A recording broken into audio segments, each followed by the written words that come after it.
en la casa del Señor.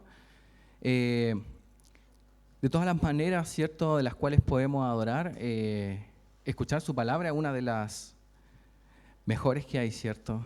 Poder escuchar su voz, que Él hable a tu vida a través del Espíritu Santo, es algo maravilloso. Y eso, hermano, no solamente lo tenemos cuando venimos a su casa, también Él nos habla a través, ¿cierto?, cuando leemos su palabra, cuando oramos, cuando vemos alguna predicación de algún hermano, ¿cierto? No solamente acá. Y es importante siempre estar atento a lo que Él nos habla.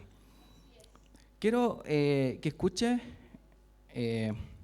esto que le voy a leer, que son las palabras de Charles Harold Dodd, un estudioso de la palabra, que dice: las parábolas son quizás el elemento más característico de la doctrina de Jesucristo consignada en los evangelios. En su conjunto, a pesar de los retoques que hubieron de experimentar en el curso de su transición, presentan el sello de una personalidad bien definida. Su impacto sobre la imaginación hizo que se fijaran en la memoria y les procuró un lugar seguro en la tradición. Ninguna otra parte del relato evangélico tiene para el lector un tono más claro de autenticidad. Esto es, no sé si le pudo dar un poquito de atención a esto, y es que las parábolas no se encuentran en ninguna otra parte, solamente a través de Jesús. Y es un sello auténtico.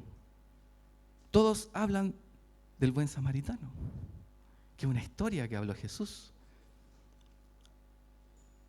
Pero trascendió más allá de una simple poesía, de algún simple relato, de alguna simple historia.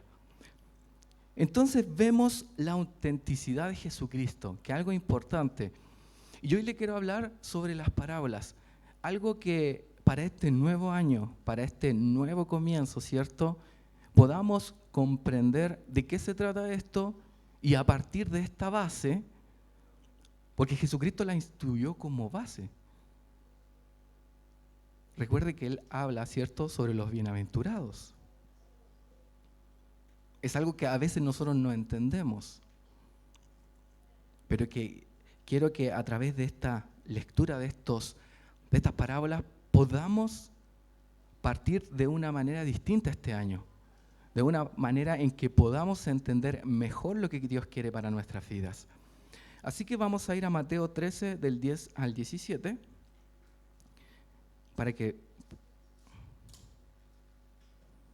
vamos a leer Mateo del 1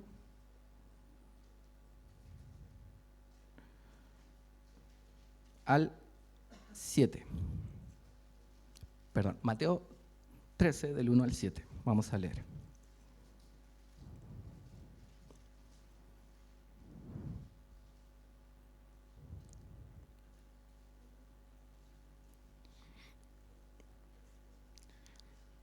Y lo leemos en el nombre de nuestro Señor Jesús. Amén. Más tarde, ese mismo día, Jesús salió de la casa y se sentó junto al lago. Pronto se reunió una gran multitud alrededor de él, así que entró en una barca, se sentó allí y enseñó mientras la gente estaba de pie en la orilla. Contó muchas historias en forma de parábola como la siguiente. Escuchen: un agricultor salió a sembrar. A medida que esparcía las semillas por el campo, algunas cayeron sobre el camino y los pájaros vinieron y se las comieron. Otras cayeron en tierra poco profunda, con roca debajo de ella.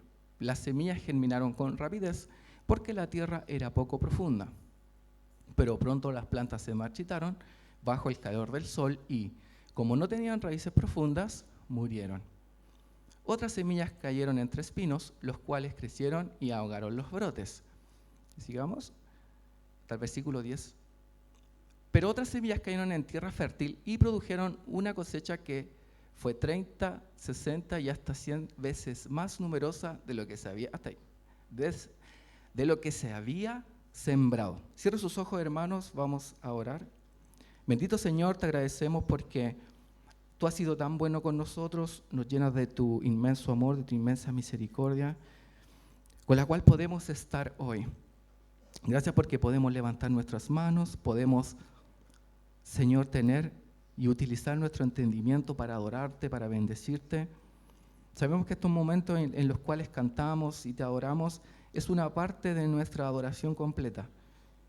Y que nuestra adoración también está en nuestro hogar, en nuestra familia, Señor, en nuestro trabajo, en la universidad donde estemos, en vacaciones. Sabemos que ahí también debemos adorarte con nuestra actitud, con nuestras intenciones del corazón, con la forma de administrar nuestras riquezas. Sabemos que eres tú el que merece toda honra y gloria. Por eso hoy estamos aquí, porque eres lo que necesitamos cada día. Espíritu Santo, por favor, habla a cada vida, a cada corazón, para que podamos entender tu palabra. Te lo pedimos todo en el nombre de Jesús. Amén. Un poquillo del trasfondo, los versículos anteriores del capítulo 12, del 46 al 50 de Mateo, Jesús estaba en una casa y probablemente él estaba predicando. Recuerda que Jesús llegaba a un lugar, empezaba a enseñarles a la familia de aquel lugar, de aquella casa. ¿Y qué pasaba?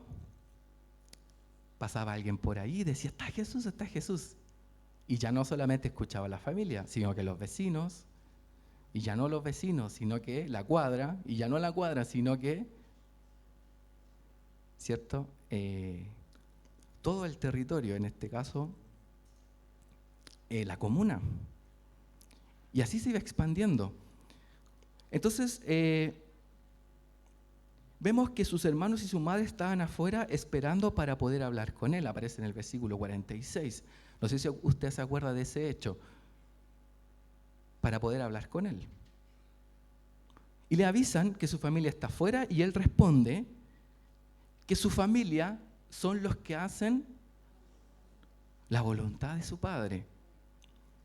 O sea, nosotros somos familiares de Jesús. O sea, digámoslo de un tono más, somos alguien cercano a Jesús, alguien en cual Él puede confiar. Recuerde que si Él confió en nosotros es porque nos dio su Espíritu Santo, su hermoso Espíritu Santo. Y no a cualquiera se le da un regalo tan lindo, tan hermoso, tan espectacular como es el Espíritu Santo. Entonces, luego de esto, de que él estaba predicando y su madre y su hermano lo estaban esperando afuera para seguramente decirle que no siguiera alborotando a la gente, porque eso pensaban muchos, que Jesús alborotaba a la gente, aparece esto, dice que más tarde ese mismo día, después de predicar, ¿cierto? Después de estar en la casa, Jesús salió de la casa y se sentó junto al lago. Eso es lo que aparece. Probablemente, esto no está claro, tampoco nos vamos a perder la salvación por saber esto o no, probablemente era la casa de Pedro, en la cual estaba Jesucristo en ese momento. Recuerde que Pedro, lo que es el apóstol Pedro, para Jesús, la casa de Pedro era su casa. Y cualquier necesidad que él tuviera, él iba a la casa de Pedro. Era algo normal. Leemos el versículo 2 y aquí empieza, dice, pronto se reunió una gran multitud alrededor de él. Así que entró en una barca, se sentó allí y enseñó mientras la gente estaba de pie en la orilla. Después de que Jesús, yo creo que hizo un sermón majestuoso, como siempre lo hace, salió a caminar, se sentó a la orilla y de nuevo otra multitud lo necesitaba. Vemos la necesidad de la gente de tener a Jesús. Claro, ahora no es tan tangible y para nosotros es más complejo tener esa necesidad. Pero si Jesucristo estuviera, ¿cierto?, en cuerpo físico, de verdad que todos los días estaríamos sentados a sus pies. Y la idea de esto es que nosotros también tengamos esa necesidad a través de leer su palabra, a través de orar, a través de escuchar sermones que edifiquen, ¿cierto? Cantar canciones. No sé si alguien ha visto cuántas parábolas hay, porque de acuerdo acá, si usted lo ve en su Biblia, aquí aparecen las parábolas. Y aquí el Señor empieza a hablar en parábolas. Y se encuentran 3 grupos de parábolas. Y en el primer grupo está formado por 8 parábolas y tienen que ver con el reino de los cielos. El segundo grupo de parábolas tiene que ver con la misericordia. Y el tercer grupo tiene que ver con el fin de la vida. El fin de la vida no es que nos vamos a morir. Tiene que ver con alguna meta. O sea, para tú llegar al cielo, ¿cuál es tu objetivo aquí en la tierra? ¿Cierto?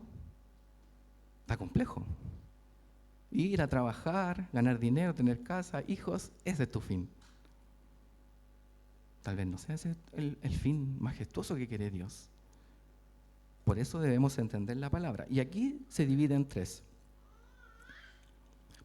Aquí hay 7 parábolas que tratan del reino de los cielos y entre medio de ellas explica por qué.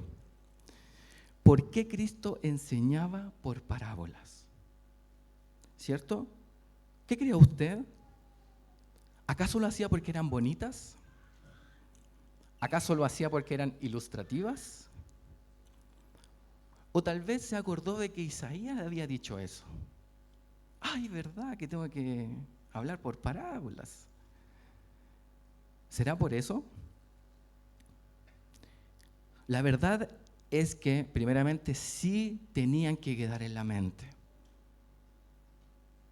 Porque las parábolas no son solamente palabras, sino que son cosas ilustrativas que quedan en la mente. Y que cuando uno empieza a recordar la historia, ¿cierto? Al avanzar termina de entender esa parábola. Tenían que ser ilustrativas. Y el profeta solamente anticipó lo que Cristo deseaba. Recuerden que las profecías es un anticipo de lo que el Señor va a hacer. No es que el profeta dijo eso y el Señor, pucha, justo dijo eso, voy a tener que hacer eso. No es así. Es un anticipo de lo que el Señor ya preparó a realizar. Es lo que Cristo deseaba. Entonces, Cristo enseñaba por parábolas porque por medio de ella simplificaba. ¿Qué quiere decir eso? Hacía más fáciles las cosas de Dios para los que quieren ser enseñados. Y más difíciles y oscuras para los dispuestos a ser ignorantes. Entonces, en pocas palabras, para los que están hoy aquí, si usted quiere entender, el Señor le va a hacer entender. Si usted no quiere entender, créame que va a ser horroríficamente terrible aprender esto. Porque eso es lo que dice su palabra. Para los que quieran entender, para los que vengan dispuestos a querer aprender de su palabra, va a ser fácil. Pero los que vengan porque, voy a venir, no, ya me sé esa palabra, ya la leímos, para ellos no va a haber entendimiento. Y va a ser oscuro. Y se va a ir igual de como llegó.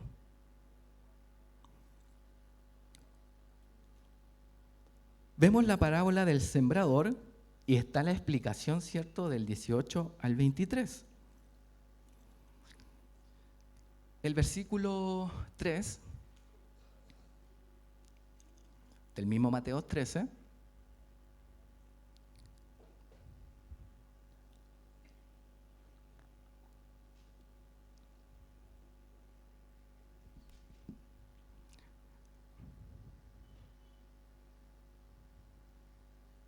Bueno, por regla general, en la congregación van a existir 4 tipos de cristianos.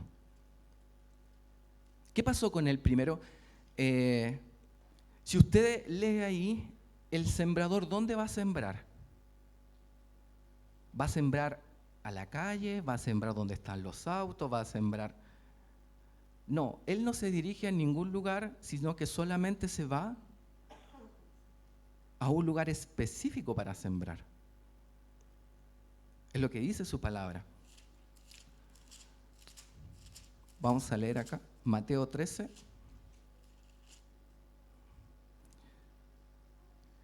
He aquí, el sembrador salió a sembrar, el versículo 4, y mientras sembraba, parte de la semilla cayó junto al camino. O sea, él no quería sembrar junto al camino. Él quería sembrar en el último cristiano, que es la tierra fértil. Ahí él fue a sembrar. Pero ¿qué ocurrió? Una parte del camino se cayó ahí. Y vinieron las aves y la comieron. Este primer grupo es en lo que hablamos recién. El que escucha la palabra de Dios, pero no tiene deseos de entenderla y de practicarla. Ese es el primer grupo. ¿Y por qué lo sabemos? Sencillamente porque en los versículos más adelante Jesús lo explica. Este es el primer grupo de cristianos, y que obviamente esperemos que no haya ninguno de esos acá hoy, que vienen, pero no vienen con la disposición ni de entender, ni siquiera de practicarlo. Ese es el primer grupo. Luego viene el segundo grupo. Dice, parte cayó en pedregales, ¿cierto? En tierra donde debajo habían piedras, donde no había mucha tierra, y brotó pronto porque no tenía profundidad de tierra. Entonces, esta es la segunda parte de un tipo de cristiano que viene a escuchar la palabra. Y este es el que escucha la palabra de Dios. Bien, escucha, viene a escuchar la palabra de Dios. Y la recibe con gozo. Sí, Señor, gracias por esta palabra. Hermano, si alguien está acá y predica y usted dice, sí, la recibo, muy bien. Pero no se quede en eso. Muchas veces es preferible que usted calladito vaya meditando, entendiendo, masticando y tomando una decisión que hacer cosas que los demás vean que usted está metido en la predicación. Porque ¿qué dice acá? Que la escucharon y la tomaron con gozo. Sí, Señor, yo la tomo, tu palabra. ¿Y qué pasó? Vino la aflicción. ¿Y qué pasó? Y cayó. La aflicción puede ser un problema económico, un accidente, un problema con un hermano. Cualquier aflicción que usted tenga, ¿cierto? No tiene que dejar que eso apague lo que usted aprendió ese día. Algún problema después, ahora que nos vamos a tomar una cita a la casa, ¿cierto? Aflicciones. Dice, pero salido el sol se quemó y porque no tenía raíz, se secó. El versículo 6. Veamos, la tercera parte que en el versículo 7 dice, otras semillas cayeron entre espinos, los cuales crecieron y ahogaron los brotes. Esta tercera parte de cristiano, ¿con qué tiene que ver? Ellos escuchan, la entienden. Pero ¿qué pasa? El afán. Hace 2 semanas atrás prediqué, ¿cierto? Y hablamos sobre el afán. Y el afán tiene que ver, ¿cierto?, con cosas de la vida diaria. No que tengo que arreglar el auto, no que tengo que hacer esto, no que tengo que ir a comprarle los útiles del colegio a los niños, no que se me van a ir las vacaciones, no que tengo que hacer esto. Y todo ese afán, que es totalmente normal, o de cada ser humano, ¿qué hacen con esta hermosa semilla? La ahogan. Y no estamos hablando de que usted es un mal cristiano, que usted es lo peor del mundo, no. Cristianos que escuchan y que entienden, que tienen al Espíritu Santo. Y estas preocupaciones de la vida ahogan esta semilla, esta hermosa semilla. Y veamos el cuarto grupo de cristianos.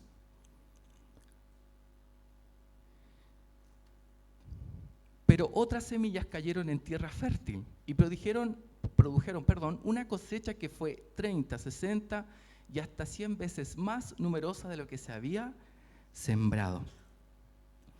Y finalmente los que escuchan, los que entienden y los que la ponen por obra, ¿qué va a ocurrir? Esa semilla se va a multiplicar por 30, algunos por 60 y algunos 100 veces más.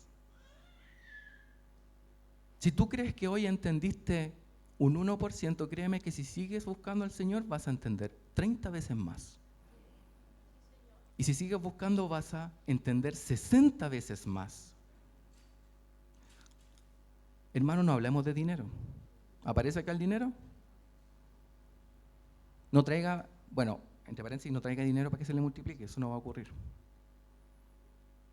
El Señor da a quien quiere dar. Y debemos estar contentos con lo que tenemos, con lo que el Señor nos da. Entonces, cuando vemos esto, no tiene que ver con el dinero, sino que con querer aprender más de Dios, querer practicar, querer escuchar su palabra. Entonces, ¿qué debemos hacer nosotros? Debemos procurar ser una buena tierra, porque muchas veces nosotros nos venimos con una buena disposición a la casa de Dios. ¿Sabe? Y muchas veces nosotros, yo creo que cuando ustedes estaban en básica, en media, y muchos no les gustaba matemáticas, decían, no, yo no entiendo. Y ahora que está grande, le enseñan de nuevo y usted está con otra disposición y dice, uy, qué fácil era. Y de eso es. Y eso lo habla la Biblia, ¿cuánto? 2000 años antes. El que quiera aprender, va a aprender. Y el que no quiera, aunque tenga el experto más grande al lado, nunca va a aprender. Porque la Biblia es sabiduría. Es antes que todas las cosas. Entonces, en pocas palabras, debemos dar fruto. Recuerde que esto tiene que ver con los frutos. Si usted viene hoy y después usted lee la palabra, ¿qué tendría que hacer usted? Tratar de entenderla. Y tercero, practicarla. Porque si usted la lee por leer, es como la semilla que cayó, ¿dónde? En el camino. Y usted cuando se da cuenta de eso, usted empieza a ver su vida distinto. Señor, perdóname. Escuché tu palabra, la entendí, pero no la puse en práctica. Y el Señor te dice, hoy, cuando vengas a la casa de Dios, cuando leas su palabra, entiéndela. Léela. Pídele al Espíritu Santo. Si Él es la sabiduría completa. Mostrar de forma visible y acciones el cambio que produjo la palabra de Dios en obediencia e integridad. Muchas veces nosotros decimos, Dios ve mi corazón. Pero dice la palabra que los cambios se ven reflejados en el actuar, en los frutos. O sea, si hoy día usted aprendió del amor y llega y su hijo rompe una taza y usted lo agarra a palabras medias fuertes,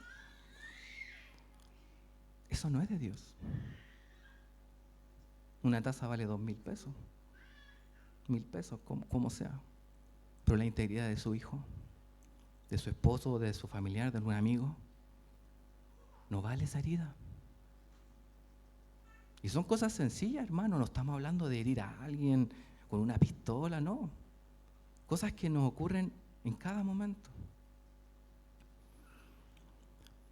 La integridad, obediencia a Dios.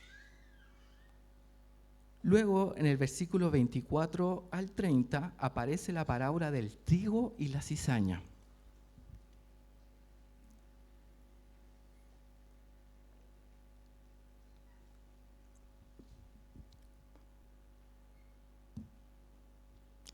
Recuerde que anteriormente el escritor, que era Mateo, dijo que Jesucristo había hablado muchas parábolas, pero él no puso todas. Impresionante haber escuchado a ver todas, porque solamente puso las que él se recordaba y que obviamente Dios habló a su corazón y le hizo recordar las necesarias para nosotros. Tal vez esas eran para ese momento y para este momento eran necesarias solamente estas. Todo tiene un plan perfecto en la vida. La siguiente es otra historia que contó Jesús. El reino del cielo es como un agricultor que sembró buena semilla en su campo. Vemos de nuevo que es un agricultor que siembra semillas en su campo y que tiene que ver con el reino de los cielos y no con otra cosa.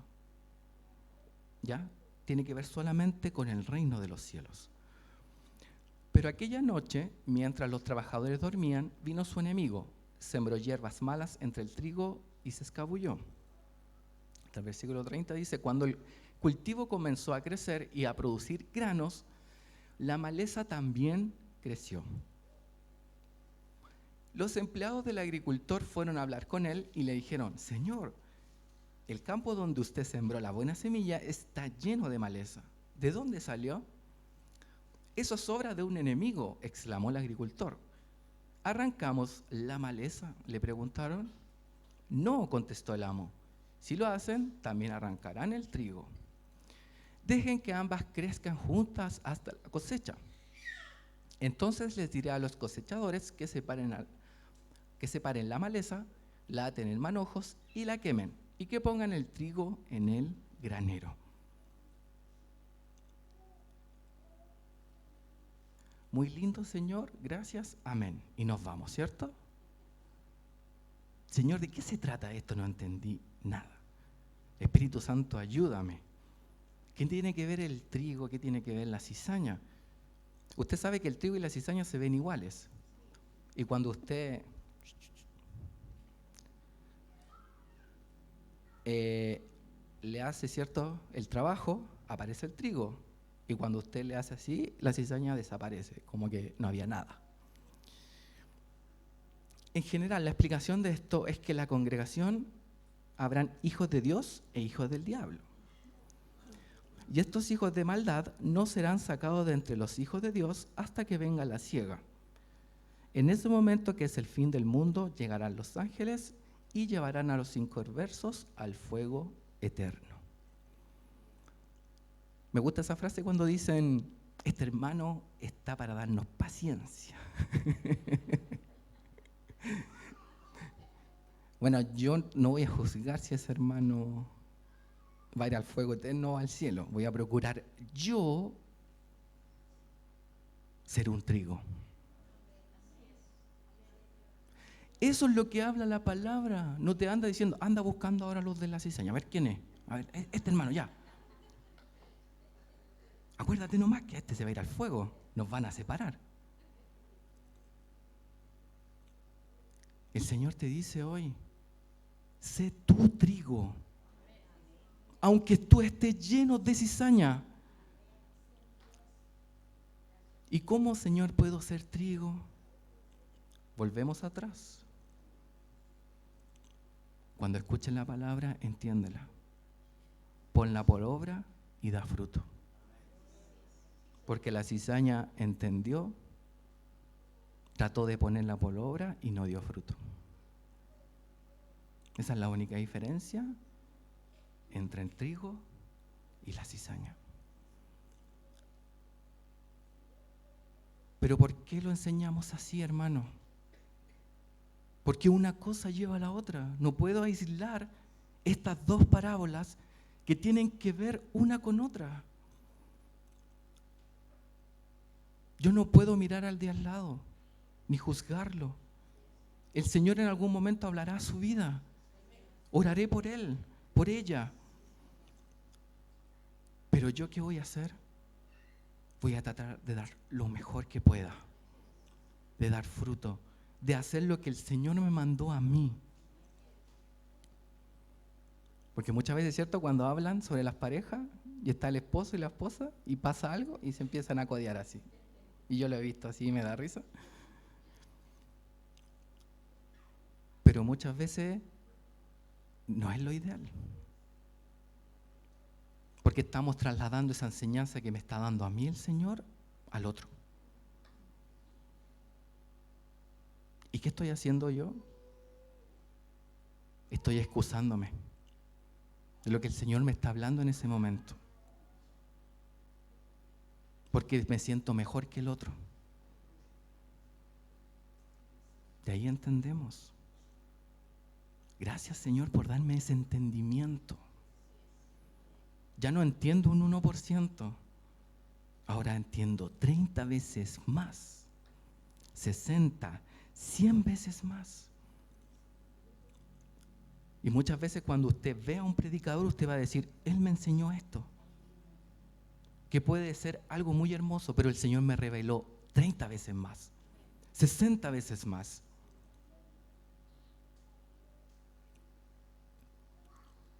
Veamos la última parábola del versículo 31 al 32.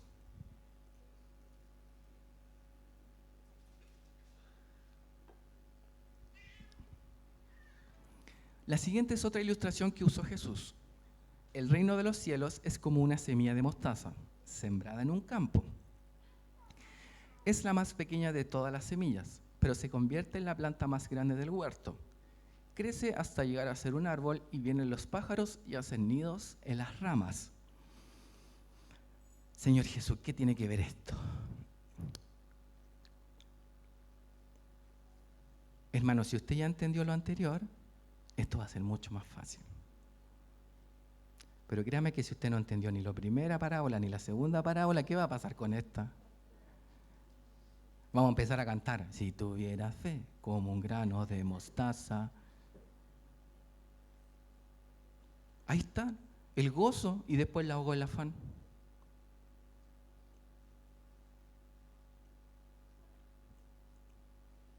De nada sirve cantar algo que no lo practicamos. ¿Qué tiene que ver esto? Todo lo que comenzó humildemente como un hombre llamado Jesús y sus 12 discípulos, que es la semilla de mostaza, ahora se ha convertido en una de las mayores hortalizas.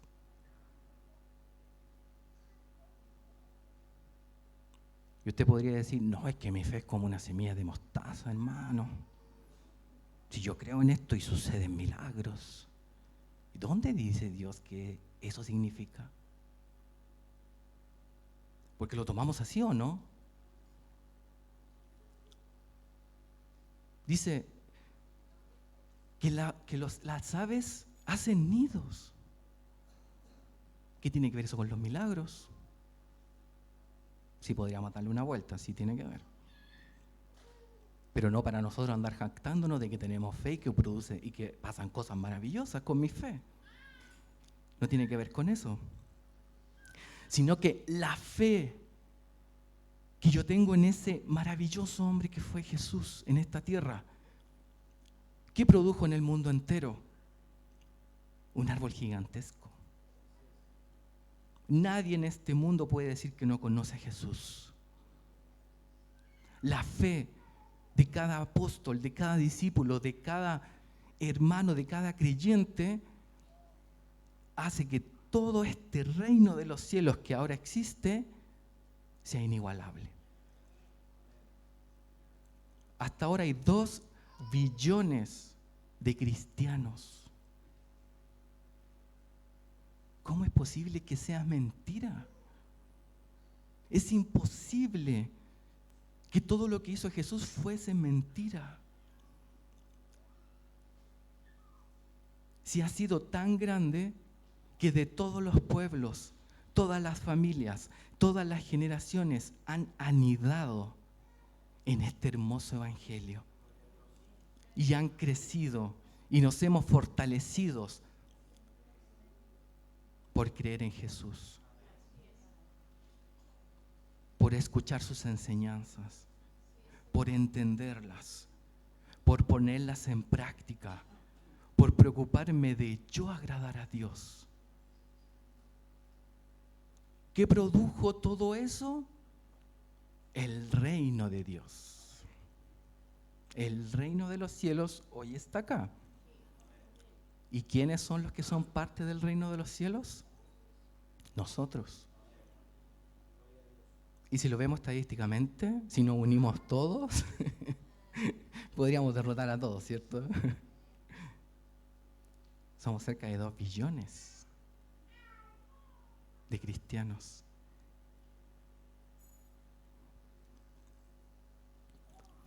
Todo lo que Cristo comenzó y el plan de redención de Dios para nosotros está creciendo. Todo. Hermano, usted no crea de que, pucha, no entendí esto, o porque todo lo que usted hace por amor de Cristo no tiene resultado. No crea eso. Porque eso está creciendo de manera silenciosa, pero está creciendo. Cada vez que usted le habla a alguien de Cristo y usted ve que no pasa nada, no diga eso. Tenga la fe. Tenga la esperanza de que silenciosamente el Señor va a hacer algo en esas vidas.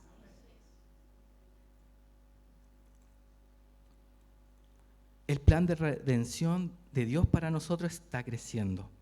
Y no hay duda de que esto va a seguir expandiéndose. Y de eso tiene que ver el reino de los cielos. No tiene que ver con nosotros. ¿Con quién tiene que ver? Con Jesús. Y que nosotros podamos buscar más adherentes a este reino. ¿Pero cómo lo logramos? Leyendo su palabra, entendiéndola, practicándola. Lo primordial.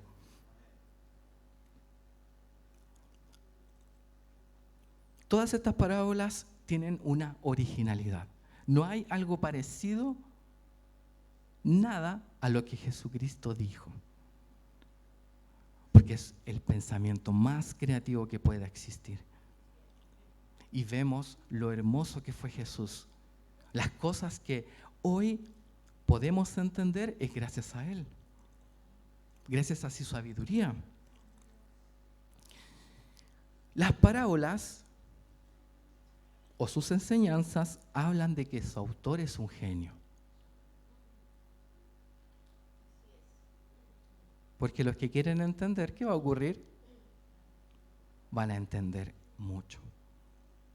Y los que no quieren entender, van a estar en oscuridad profunda.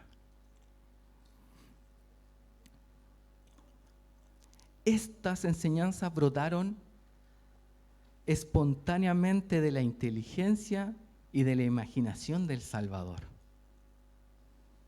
Miren la imaginación hermosa de nuestro Señor Jesús. ¿Y quién más tiene creatividad? Sus hijos. Sus hijos pueden hacer cosas grandiosas para un propósito: expandir el reino de los cielos. Que todos conozcan de Él. Mateo 13:43. Si lo leemos, mire lo lindo. Faltan algunas parábolas, pero mire lo que dice el Señor Jesús de los que entienden, de los que escudriñan, de los que practican. Dice, entonces los justos brillarán como el sol en el reino de su Padre. Todo el que tenga oídos para oír, que escuche y entienda. ¿Usted tiene oídos? Lo único que le falta, querer entender. Eso es lo que dice. Todo el que tenga oídos para querer entender esto, que escuche y que entienda. Cierre sus ojos, hermanos, oremos a nuestro Señor.